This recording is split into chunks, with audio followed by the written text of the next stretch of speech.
교민 여러분의 입장에서 차별화된 주제와 새로운 시각으로 전달하는 이야기, 뉴스토리, 뉴스토리, 뉴스토리, 뉴스토리.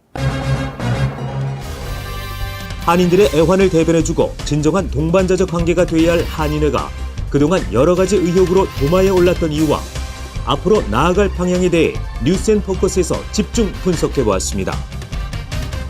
고급스러움과 미묘한 신비감을 풍기는 와인. 대중들에게 쉽게 다가갈 수 있는 와인을 소개하기 위해 김은성 앵커가 직접 와인 만드는 곳을 방문했습니다. 2년 전 발생한 한인 관련 사건의 최종 판결이 이번에 발표되었습니다. 이민 가방에서 발견된 마약. 무죄를 주장했지만 실형이 선고되었습니다. 타인으로부터 짐 운반을 부탁받을 경우 각별한 주의가 요구됩니다. 최근 노시리 목사의 실종으로 알려지게 된 노인보호 프로그램 실버 알러트. 그 프로그램이 무엇인지 뉴스토리에서 직접 알아봤습니다. 시청자 여러분 안녕하십니까? TV코리아 뉴스토리의 김은성입니다. 기나긴 겨울의 끝자락과 상큼한 봄을 잇는 한절기 계절인데요. 감기 때문에 고생하시는 분 많으시죠? 답답한 가슴을 시원하게 할 뉴스토리와 함께 하시죠. 오늘 뉴스앤포커스에서는 한인회관 개보수 공사 관련 아쉬운 점과 궁극적으로 한인회에게 바라는 점에 대해 조명해 보았습니다. 지난 2주에 걸쳐 뉴스토리 제작진은 한인회관 개보수 공사 관련하여 여러 가지 의혹을 취재해 왔었는데요. 현재까지 제작진의 사실 확인 노력에도 불구하고 이용훈 한인 회장의 답변 미루기는 계속되고 있는 것이 현실입니다. 이에 제작진은 신방민 PD와 함께 그동안 취재한 것을 정리하는 시간을 갖고자 합니다. 안녕하세요. 예, 안녕하세요. 신 PD, 그동안 제작진에서는 이용훈 한인 회장에게 한인회관 개보수 공사 관련하여 제작진에 제보된 사항을 바탕으로 질문을 보냈고 그것에 대해 여러 차례 답변을 요구했던 것으로 기억하는데요. 현재까지 답변 있었습니까? 저희가 이메일과 전화를 통해서 인터뷰를 수차례 시도를 하였고요. 또한 이용훈 한인회장도 2차례 저희 쪽에 답변을 해주었으나 그 이후에는 어떠한 답변도 들은 사실이 없습니다. 물론 한인회장 이용훈 씨는 3월 말까지 모든 의혹에 대해 해명 및 자료 공개를 할 예정이니 기다려달라고 저희 특별 취재팀에 요청한 상태죠? 예, 그렇습니다. 아직까지도 공사는 진행 중에 있습니다.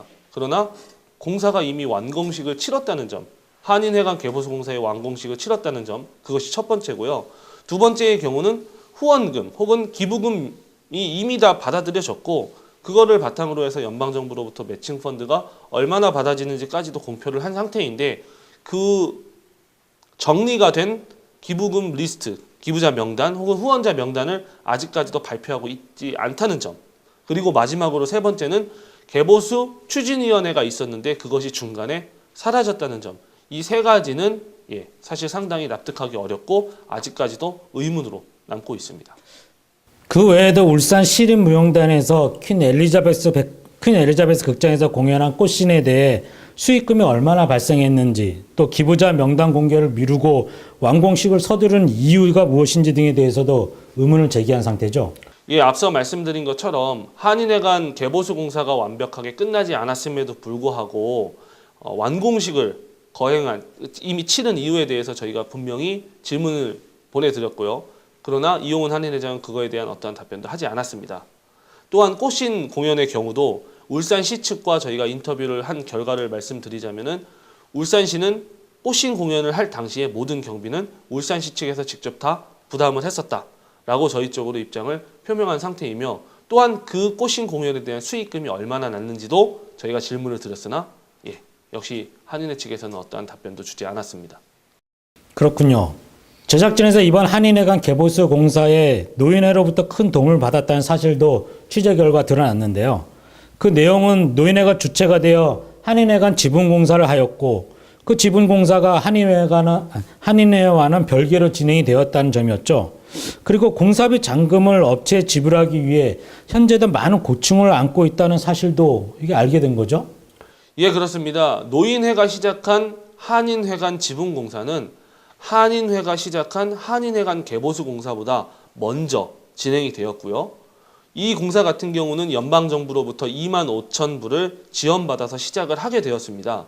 그러나 총 공사, 지붕 수리 공사에 들어간 총 공사비가 25,000불보다 훨씬 넘는 36,000여 불에 진행이 되었기 때문에 만여 불 정도의 부채를 노인회 측에서는 부담을 할 수밖에 없었고 지금 현재는 몇천여 불의 잔금이 남아있는 상태입니다. 따라서 그 부분을 정확하게 공사업체에 전달을 하기 위해서 노인회는 많은 노력을 하고 있다고 저희 특별취재팀에게 이야기해 주었습니다. 우리 어르신들께서 소중히 모았던 쌈짓돈이었을 텐데요. 공사비 잔금에 대한 문제가 잘 해결되기를 바랄 뿐입니다.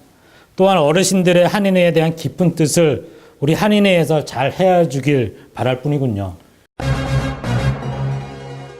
저희 제작진에서는 거듭 강조하지만 한인회장 한 개인의 문제를 부각시키려는 게 아니라 이번 한인회관 개보수 공사와 관련 보다 투명하게 소통하는 한인회의 모습을 기대했는데요. 밴쿠버 한인들의 애정어린 관심 속에 진행된 한인회관 개보수 공사는 그런 점에서 많은 아쉬움을 많이 남기는군요.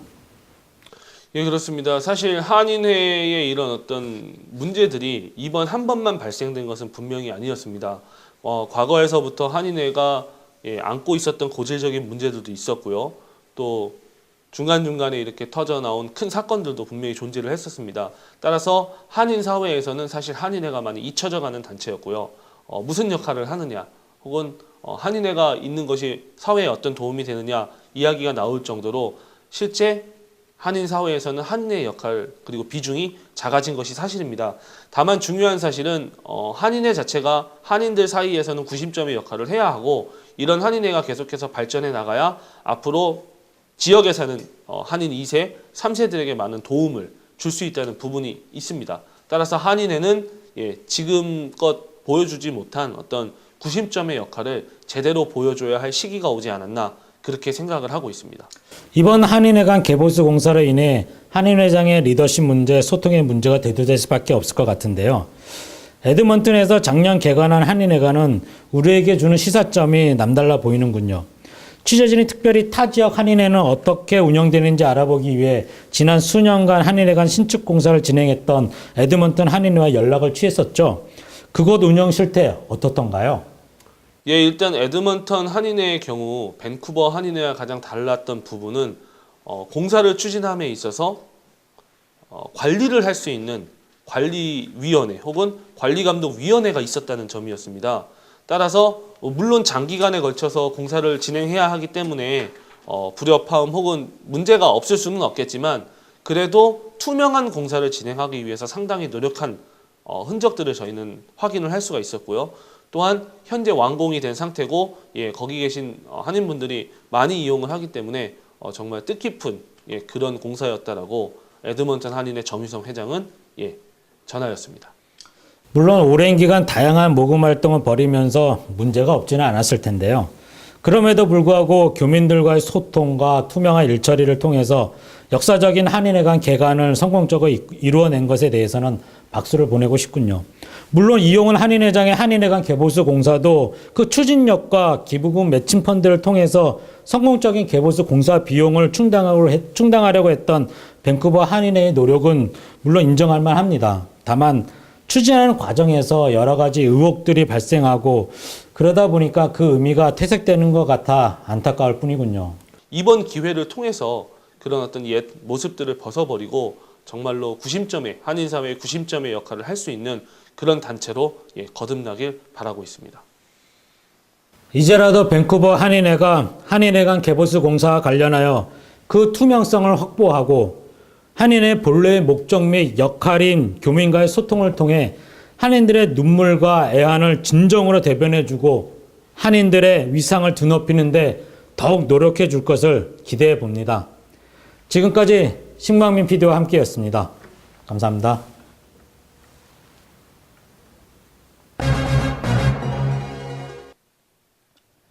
이 시간은 교민 여러분에게 생활의 활력소를 불어넣어주기 위해 직접 현장을 찾아가 함께해보는 김은성이 간다 코너입니다.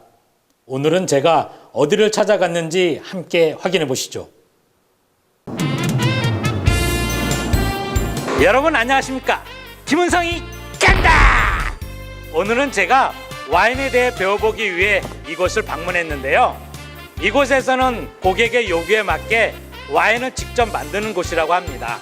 자, 이곳에서 와인을 어떻게 만드는지 저와 함께 확인해 볼까요? Today is 전문가 랍시와 함께 구석구석 제조 과정을 직접 살펴보고 있네요. on the shelf for a while. Then they get put down into other containers. So here's like a Cabernet, and we do a Malbec, and we do white wines like a Gewürztraminer. We do like limited edition wines that you can only get once and you might not be able to get again. We do Merlots. There's quite a few different wines. How long does it take? 2 months then. 2 months. By the time we start it in that container and get it to here, it's about 2 months. And then this wine, customer come and bottle it, and then you should take it home and let it age, the red wines, for about at least 3 months. We've done all the work. So just like I say, a customer comes in, orders up the wine, he pays for it, and then he puts a little bit of yeast to get it going, and then comes back and bottle it. So I'm just going to show you how to bottle the. So when a customer comes in, we'll pretend I'm the customer today. I'm balling out my wine. My wine today is an Amarone, which is one of my favorite wines. So basically, start it up. This is the customer's job. The customer's job is to bottle the wine.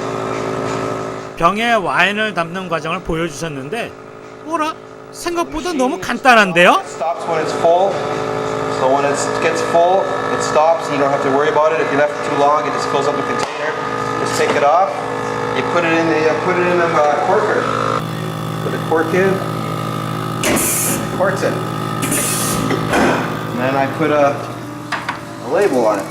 So you just peel the labels off, and then you stick it on.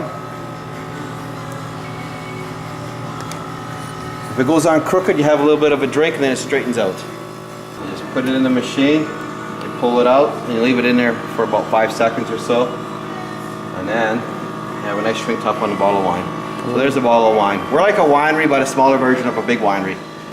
So the process is very easy. So this wine is just fresh wine. So it's new wine, they call it. So when it goes to the liquor store, it's already been aged. This wine hasn't been aged. So I won't drink my wine for at least another 3 to 4 months. So I'll take it home today and leave it stored in a good storage for about 3 to 4 months in my basement, and then I'll start drinking the wine. Whatever you like. 여러 모양의 와인 레벨이 있네요. 결혼하시는 분들은 가까운 지인들에게 선물하면 딱 좋겠어요. Yeah, so select a good wine. A good wine is a matter of choice. It's like choosing a good steak. Some people think a good wine is what you like. So everybody, wine is kind of a personal thing. So what somebody likes, somebody else might not like. So it's we kind of help you. There's no special technique to choose a good wine. We just help you choose a wine that you like. So we'll field some questions, ask you about what you like. If you like sweeter stuff or drier stuff, or again, it's a general question. Where, I mean, red wine can go with a lot of different types of foods. It's what you kind of like. Red wine definitely goes with meats, like a steak, or you can even have chicken with red wine. The white wine's the same. A lot of people drink white wine with lots of lighter type foods or fish. Again, there's nothing wrong with even having a white wine with a steak. If you like to have it like that, then there's nothing wrong with it. It's a personal choice for sure. 레드 와인은 살짝 담백한 맛이 나고요. 약간 뜨뜻한 맛이 나네요. 그런데 화이트 와인은 달콤한 맛이 나고요. 그런데 저는 어떻게 하면 좋죠? 둘 다 좋은 걸. 아이고, 결정 못 하겠어요. 와인이 비싸고 어렵다고만 생각하시는데요. 자신의 취향에 맞는 적절한 와인을 선택하고 싶으신 분들은 이곳에서 자신의 와인을 찾아보시는 건 어떨까요? 지금까지 김은성이 간다! 했습니다. 한국이나 밴쿠버 방문 시 짐을 운반해 달라는 부탁을 받아보신 적 한 번쯤은 있었을 텐데요. 이러한 짐 운반 부탁이 범죄에 악용되어 손 쓸 수 없는 상황에 이른 사건이 발생했습니다. 어떤 내용인지 뉴스토리가 취재했습니다. 최근 들어 한인이 관련된 사건이 늘어나고 있어 밴쿠버에 거주하는 한인들에게 많은 주의가 요구됩니다. 얼마 전 영어를 배우기 위해 랭귀지 익스체인지에 참여한 30대 여성이 성폭행을 당하는 사건이 발생했으며 수년간 가정폭력으로 고통받던 영주권자 여성이 경찰에 신고한 사실이 있었습니다. 이뿐만이 아닙니다. 2년 전 밴쿠버에서 만난 한인으로부터 짐을 부탁받은 한인 관광객이 밴쿠버 공항에서 마약을 운반한 혐의로 적발된 사건이 있었습니다. 체포된 한인 관광객은 부탁받은 짐에 마약이 들어있는 줄 몰랐다며 억울함을 호소했지만 최근 BC주 법원은 2년 6개월의 실형을 선고하였습니다. 마약을 복용하는 것보다 제조, 판매, 유통에 더 강한 처벌을 하는 캐나다의 법을 볼 때 이번 사건은 다소 관대하다는 의견입니다. 마약을 제조하거나 판매하거나 운반하는 등에서 다른 사람한테 피해를 주는 범죄는 굉장히 처벌이 강합니다. 또한 한국 국적을 가진 사람이라 할지라도 캐나다 현지에서 범죄 행위를 저질렀기 때문에 현지 법에 따라 처벌을 받게 됩니다. 한인을 기반으로 한 밴쿠버의 유명 온라인 커뮤니티에는 짐 운반을 부탁하는 게시글 뿐만 아니라 운반을 맡겨달라는 글도 상당수 눈에 들어옵니다. 중요한 사실은 이러한 소형 화물의 운반이 범죄로 악용될 경우 무죄임을 입증하는 것이 쉽지 않을 뿐더러 마약 관련 범죄와 연관될 경우 큰 처벌을 받게 된다는 점입니다. 대부분의 경우에 마약 운반 관련된 처벌이 아주 강한 나라가 많아요. 자칫 남의 물건을 뭐가 들었는지도 모르고 부탁을 받아가지고 운반하는 거는 굉장히 위험한 일입니다. 가급적이면 다른 사람 물건을 부탁받거나 부탁을 하는 일이 없는 것이 좋겠습니다. 매년 수많은 한국 관광객과 이민자들 그리고 학생들이 찾는 캐나다. 모르는 사람의 짐 운반 부탁으로 낭패를 보는 사례가 발생되지 않도록 각별한 주의를 부탁드립니다. 뉴스토리 김은성입니다. 지난번에 노신익 목사 실종 사건을 이슈앤포커스에서 다뤘었는데요. 당시 노신익 목사 가족분들은 노인보호 프로그램인 실버 알버트에 대해 언급을 했었습니다. 이 프로그램이 무엇인지 뉴스토리가 알아보았습니다. 노신익 목사의 실종으로 최근 실종된 사람을 효율적으로 찾을 수 있는 프로그램이 도입되어야 한다는 지적이 일고 있습니다. 이에 BC주 NDP는 실종된 노인들을 찾는 운동의 일환으로 실버 알러트 프로그램을 제안했습니다. 실버 알러트 프로그램은 실종된 노인들을 구조해서 집으로 돌려보내는 데 도움이 되도록 경찰을 비롯한 주 정부의 집행기관과 다른 여러 단체가 자발적으로 협력하는 시스템을 말합니다. 노신익 목사 가족이 사는 코키틀람 지역 하원의원 셀리나 로빈스는 노 목사를 찾는 노력의 한 일환일 뿐만 아니라 알츠하이머와 치매 환자의 수가 점점 늘어나는 지금 노인들을 안전하게 지키기 위해서는 BC주가 적극적으로 움직여야 한다고 전했습니다. We looked for days and days, and unfortunately, he hasn't been found. And that inspired my desire to actually do something about it. 로빈스는 미국에서는 30개가 넘는 주에서 실버 알러트 프로그램을 시행하고 있다고 밝혔으며 작년 3월 온타리오주는 실종 방지에 관한 Finding Your Way라는 프로그램을 도입했습니다. I do have a meeting with the Minister of Health at the end of this month, and will ask him to find a way to bring this program to fruition. I think it's an important one. It's non-partisan. It's just good for our community. It's good for our seniors. It's good for people who have cognitive impairments, and I think it's the right thing to do. So, I am hopeful that the health minister will do the right thing. 이처럼 보통 의원 개인이 입법을 제안한 경우 실제 의회에서 통과되는 경우가 흔치 않지만 미래의 정부 프로그램이나 법률 제정의 시발점이 되기도 합니다. 노 목사님의 실종으로 최근 알려지기 시작한 실버 알러트 프로그램. 이 프로그램이 의회를 통과할 수 있을지 그 귀추가 주목됩니다. 뉴스토리 이양백입니다. 다음 소식은 뉴스토리의 깨알 정보를 알려주는 플러스 뉴스 단신 시간입니다. 스테펀 하퍼 캐나다 수상은 한국과의 자유무역 협정이 캐나다 수출업자들에게 높은 수익성을 기대할 수 있는 중요한 계기가 될 수 있다고 강조했습니다. 이번 두 나라 간 자유무역 협정 체결은 10년 가까이 진행해온 캐나다와 아시아 국가 사이의 첫 자유무역 협정으로서 국가의 경제적 성장을 위해 언젠가는 풀어야 할 필수 절차였음을 밝혔습니다. 하퍼 총리는 지난 화요일 이번 협정은 두 국가 모두에게 획기적인 성과라고 말했습니다. 정부의 관련 자료에 따르면 한국의 관세가 캐나다 관세보다 3배 정도 높기 때문에 캐나다 기업들이 더 많은 이익을 볼 것으로 예상된다고 했습니다. FTA 체결이 국내에서 이토록 지지받는다는 것은 캐나다 기업들이 세계 최고의 경쟁자들과 겨뤄 이길 수 있다는 믿음을 나타내기도 한다고 하퍼 총리는 말했습니다. 캐나다 쪽에서 가장 혜택을 많이 보게 될 분야는 농업 부문이 될 가능성이 높으며 특히 소고기와 돼지고기, 목재와 해산물 수출업자들이 가장 큰 이익을 볼 것으로 예상됩니다. 여러 지역사회 단체들과 비즈니스 리더들이 중국의 억만장자들과 함께 캐나다 정부의 투자이민 프로그램 폐지에 대한 소송을 준비하고 있다고 전했습니다. 연방정부의 투자이민 프로그램 중단으로 인해 지난 몇 년간 캐나다에 이민을 준비하고 기다렸던 수많은 사람의 지원서가 폐기 처분되었고 이 일에 대해 소송의 뜻을 밝힌 100여 명의 사람들이 한 호텔에서 공개 토론회를 열었다고 전했습니다. 리치몬드 지역사회 단체의 대변인 윌리엄 판 씨에 따르면 그의 단체는 40개의 각 지역사회 그룹을 대표하고 있으며 그들을 대리하여 리치몬드의 변호사 홍구어 씨가 캐나다 정부를 상대로 소송을 진행하게 된다고 밝혔습니다. 중국 부유층 인사들 또한 지난주 베이징에서 기자회견을 열어 이번 캐나다 연방정부의 결정에 대해 불편한 심정을 드러냈다고 합니다.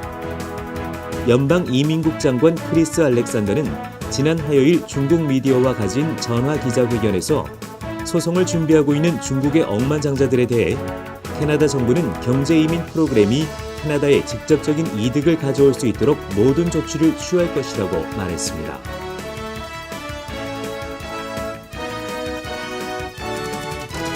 지난 월요일 UBC 한 물리학 수업에서 교수 얼굴에 파이를 던지는 이벤트가 진행됐습니다. 지난 3월 14일 파이데이를 기념한 행사였는데 과연 이 파이데이란 무슨 날일까요?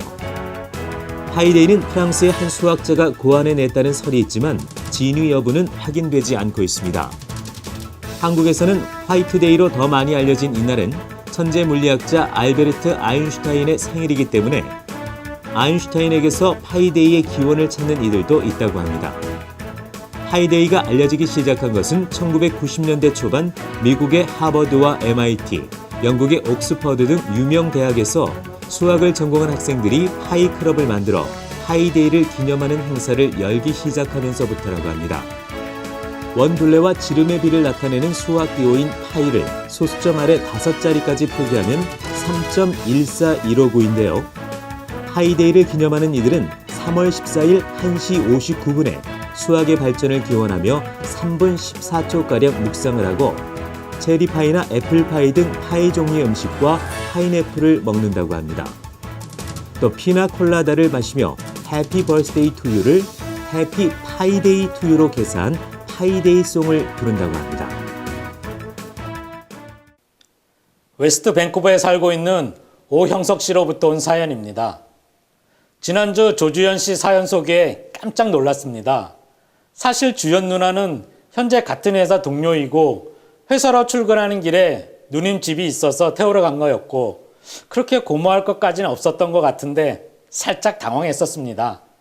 그래도 사연이 소개된 게 신기하기도 하고 고마워하신다니 기분은 좋네요 라며 사연을 마쳤습니다. 결국 두 분이 어떻게 될지는 아무도 모르겠는데요. 누나 동생 사이가 될지 그 이상이 될지는 그분들께 맡겨야겠죠? 사연 보내주신 오영성님께 진심으로 감사드립니다. 저희가 준비한 소식은 여기까지입니다. 내일도 TV코리아 뉴스토리는 교민 여러분의 소리를 담기 위해 열심히 뛰겠습니다. 희망을 품은 내일이 곧 올 것을 믿습니다. 여러분 고맙습니다.